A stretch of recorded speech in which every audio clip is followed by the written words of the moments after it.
Cyprus 2017, Part 2, Ayia, Napa and Nicosia.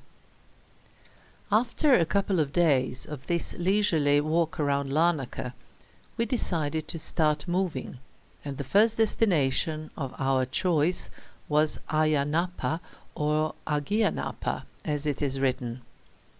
Practically both names function in parallel. We caught an intercity coach at a terminal in the center of Larnaca, right at the walking area by the sea. As we approached Ayia Napa, the soil in the fields that could be seen from the coach turned into a very distinct red. In other words, it was the terra rossa type of soil. It is one of the specificities of this area, and it renders very good base for the production of potatoes.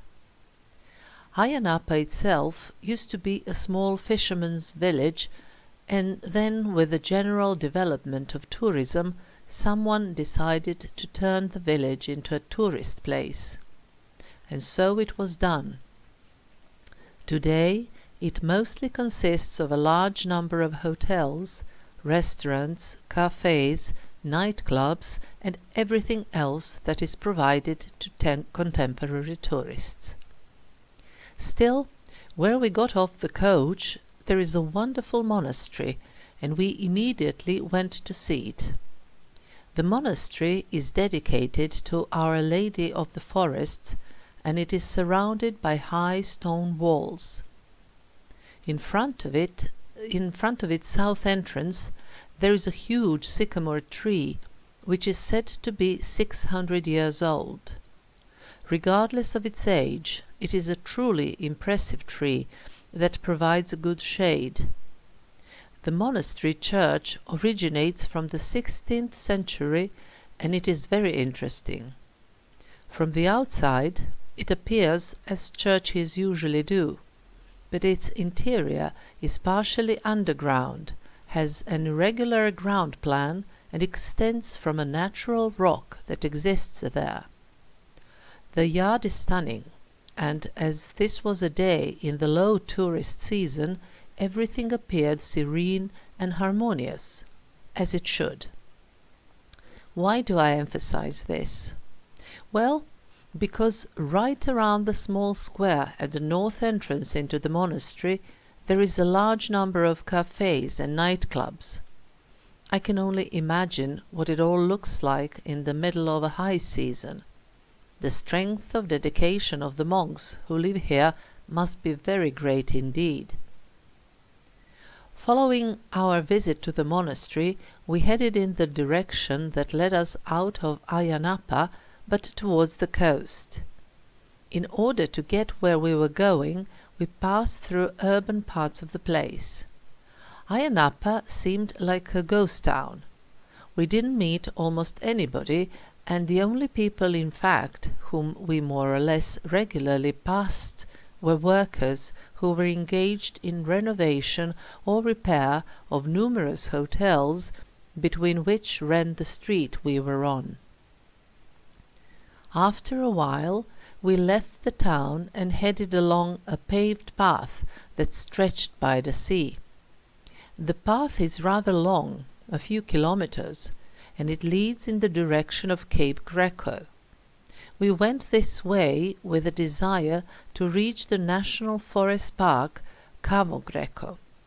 Frankly speaking, we actually wanted to go even further than that, but we didn't manage in the end, as we were in no hurry, but rather walked leisurely, enjoying the sunny day and the stroll by the sea.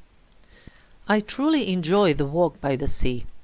Going along the path reminded me of the yellow brick road, although the landscapes were quite different from those in Oz. The surroundings were mostly dry, the coast was mostly rocky, but we also came across a couple of sand beaches of different sizes. Near those beaches there were usually some tourist villas or restaurants, but it was all closed and mostly empty. In one spot, opposite some modern buildings, which I presume are rented as apartments to tourists during high season, There was even a man-made sand beach, for it was quite evident that some machinery had been employed there and that the beach was not natural.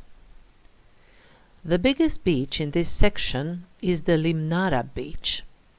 There was nobody swimming here in January, although there were some people, but they in fact work on the construction renovation of the beach restaurant as a part of the preparations for the season ahead.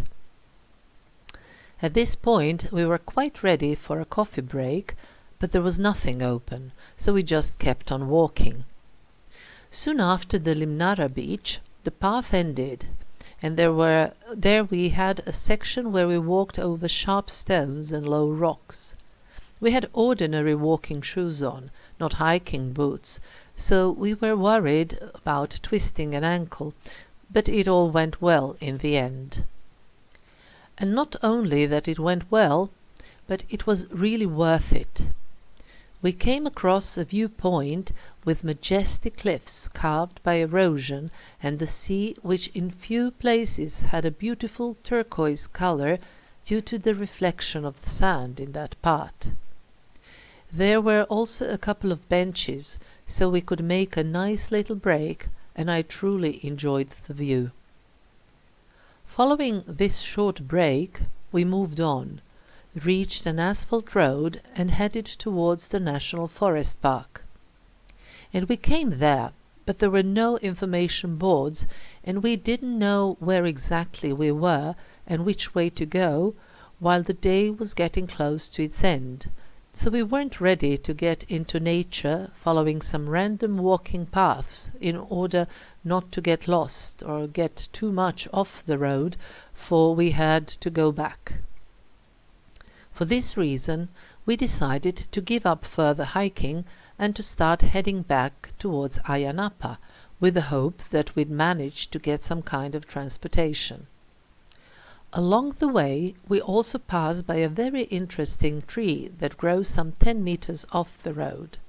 We saw some local people sitting on the benches around the tree, and when we approached it, we noticed there were a lot of tied bows. It's probably some magical tree that grants wishes, or at least that's its reputation.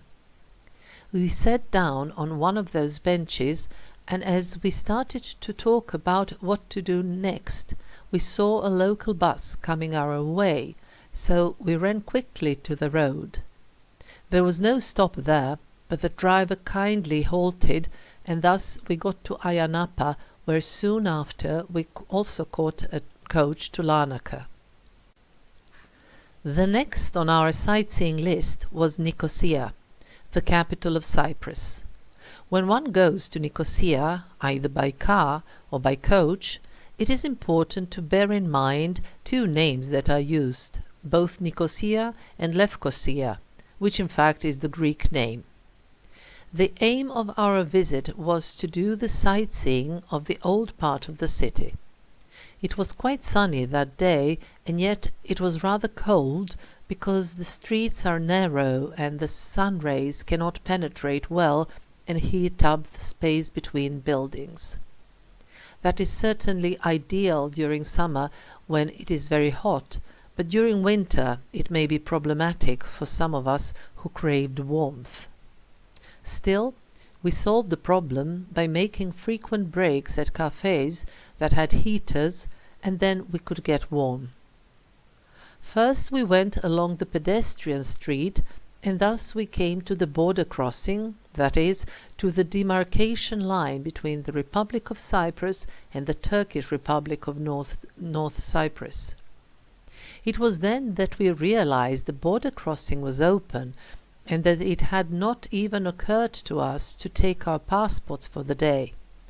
Because of this, we agreed to come back to Nicosia again in order to go to the Turkish side and have a coffee there.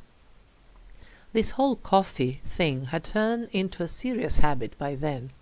I generally take only 1 cup a day, but here it has turned into a symbol of relaxation and breaks. Then we started to zigzag through the streets, but generally eastbound in order to get to the Famagusta gate. This gate is one of 3 that the old part of Nicosia may be entered through. Namely, that central part of the city is surrounded by thick walls built by Venetians.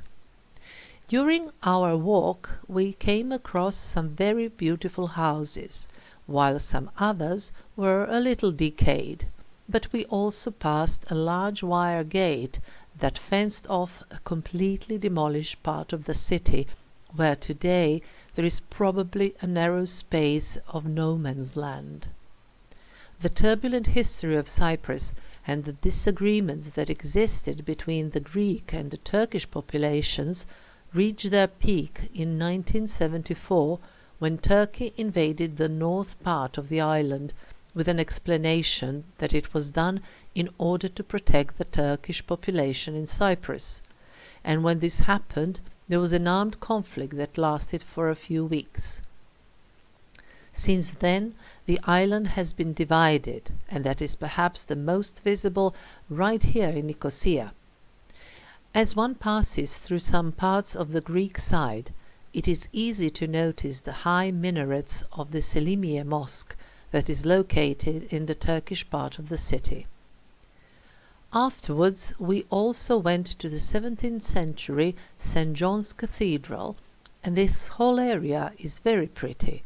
Right next to the cathedral there are the ethnographic and the Byzantine museums, and there is also the seat of the archbishopric nearby.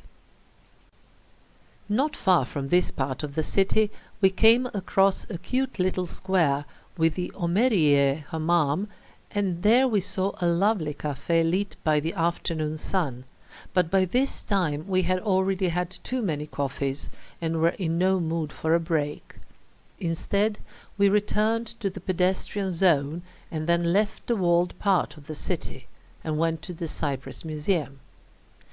It is the main and the biggest museum in Cyprus, but primarily it is a very nice museum with beautiful exhibits that have been discovered in numerous sites throughout the island. The museum was built in the first half of the 20th century, when Cyprus was still a British colony. Moreover, Cyprus was a British colony until 1960, and today this is a somewhat unusual combination of the Greek and the British. The Cypriots speak Greek, although I've read somewhere that this is a dialect that is quite different from the one spoken in Greece. The main religion is the Greek Orthodox.